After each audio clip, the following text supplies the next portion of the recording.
प्रेम से बोलिए शंकर भगवान की जय, माता पार्वती की जय, हरिंदर भैया नीलम दीदी की जय। आइए थोड़ा बहुत बिया है ना, रघोड़ा माता कर रही है कि सबसे कितना अच्छा अच्छा दुल्हा खोजे हैं नारद बाबा, हमारे लिए गौरा हुआ। अरे सब के दुल्हा बड़ी गोर है माए, सब के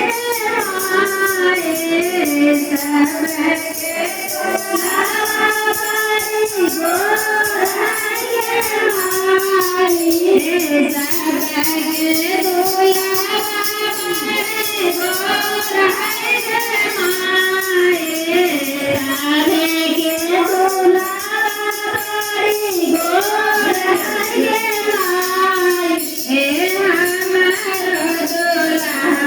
काहे कार है गे माए,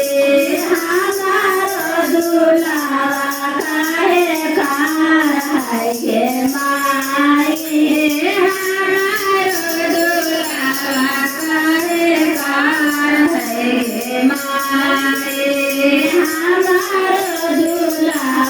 काहे कार है गे माए। मैंने ये समझा के कहती हूँ बेटा, समझ बात के। अरे कारिया है तो कारिया है, अरे कारिया है तो कारिया है,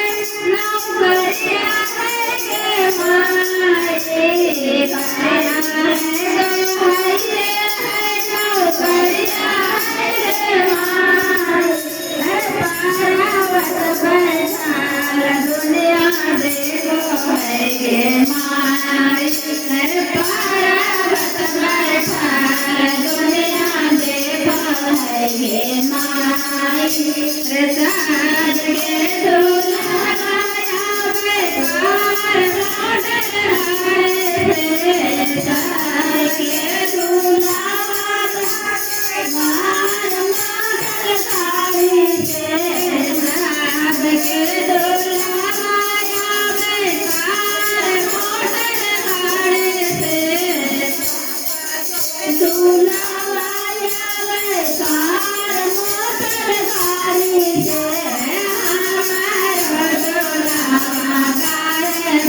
बहार गे माए, हमारा दुल्हा काहे बहार गे माए, साब के दुल्हा से गाना मोती हारा, साब के दुल्हा से हारा मोती हारा, साब के दुल्हा से गाना मोती हारा, साब के दुल्हा से गाना मोती हारा, हमारो दुल्हा चरका माला गे माए, हमारो दुल्हा चरका माला गे माए, हमारो दुल्हा चरका माला गे माए, हमारो दुल्हा चरका माला गे माए, साब के दुल्हा